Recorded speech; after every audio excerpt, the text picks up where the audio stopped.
RTV app వార్తల్ని క్షణాల్లో చదివే అవకాశం ఉంటుంది. ఒక న్యూస్ పేపర్, ఒక టెలివిజన్ ఛానల్ మీ చేతుల్లో ఎప్పుడు ఉంటాయి. రామగుండం పారిశ్రామిక ప్రాంతంలో 62.5 మెగావాట్ల విద్యుత్ కేంద్రం ఏదైతే ఉందో దాన్ని అప్గ్రేడ్ చేయడానికి ప్రభుత్వం అంగీకరించింది. రాష్ట్ర ఉప ముఖ్యమంత్రి బట్టి విక్రమార్క అనౌన్స్ చేయడం జరిగింది.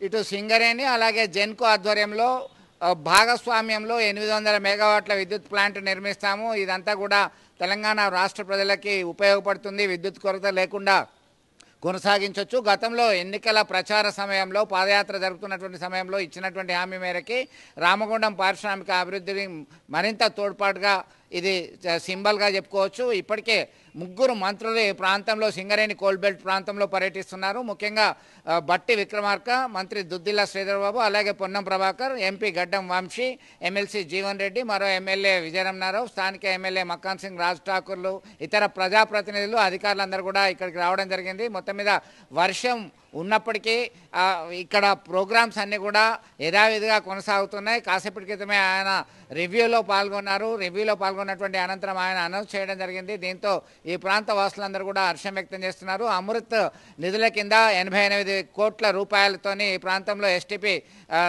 సేవరేజ్ ట్రాన్స్ప్లాంట్ ప్లాంట్ అనేది నిర్మిస్తారు. అలాగే మరొక 50 కోట్ల వ్యయంతో సింగరేణి ప్రతిపాదిత అభివృద్ధి పనులకి శంకుస్థాపన చేస్తున్నారు. ఈ క్రమంలో రామగుండం పారిశ్రామిక ప్రాంతాన్ని అన్ని రకాలుగా అభివృద్ధి చేయడానికి ప్రభుత్వం సిద్ధంగా ఉన్నది. చిత్తశుద్ధితో పనిచేస్తున్నామనేటువంటి ఇండికేషన్ వారు ఇచ్చే ప్రయత్నం చేస్తున్నారు. అంతేకాకుండా ఓపెన్ కాస్ట్ ప్రాజెక్ట్ ఎక్కడైతే క్లోజింగ్ ఉందో దాన్ని కూడా పరిశీలిస్తున్నారు. ఇప్పటికే 62.5 మెగావాట్ల విద్యుత్ ప్లాంట్ విషయంలో అనేక అనుమానాలు ఉన్నాయి.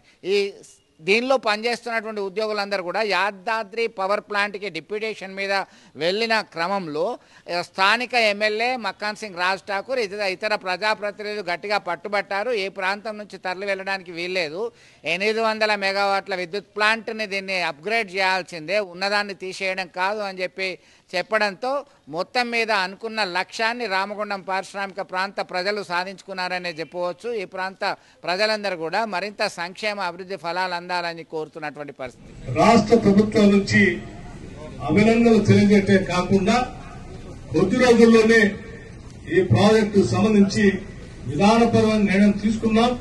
ప్రకటన కూడా చేయడమే కాకుండా ఇది జెన్కో మరియు సింగరేణి రెండు కలిపి ఒక జాయింట్ వెంచర్ గా ఇక్కడ 1:800 మెగావాట్ థర్మల్ పవర్ ప్రాజెక్ట్ స్థానికంగా ఉన్నటువంటి నాయకులకి, మంత్రులకి, శాసనసభ్యులకి, ఇప్పుడే వినోద్ గారు కూడా వచ్చారు, వారికి మీ అందరికీ నేను ఒకటే విజ్ఞప్తి చేస్తా ఉన్నాను.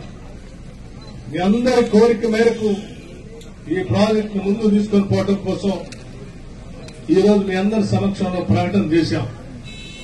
చేసిన ప్రకటన సాఫీగా జరుగుతూ ఈ ప్రాజెక్ట్ ఇక్కడ ఎస్టాబ్లిష్ కావడానికి కావలసినటువంటి అన్ని రకాలైనటువంటి సహాయక చర్యలన్నింటినీ కూడా దగ్గరుండి నాయకత్వం అట్లాగే అధికార యంత్రాంగం పూర్తి స్థాయిలో దృష్టి సారించి భూమికి సంబంధించిన సమస్య కానీ ఇతరత్ర ల్యాండ్ ఎక్విజిషన్ ఏదైనా అవసరం ఉంటే యాష్ పాండ్కు సంబంధించినటువంటి ల్యాండ్ ఎక్విజిషన్ సంబంధించిన అవసరాలు కానీ మిగతా ఏ అవసరాలు ఉన్నా నాయకత్వం మొత్తం కూడా మీ బాధ్యతగా తీసుకొని అధికార యంత్రాంగాన్ని దగ్గర పెట్టుకొని ఈ కార్యక్రమాన్ని మీరు ఎంత త్వరితగతిన పూర్తి చేసి ప్రపోజల్స్ పంపిస్తే మేము అంత తొందరలో ఈ ప్రాజెక్టు టెండర్లు పిలుస్తామని కూడా మీ అందరికీ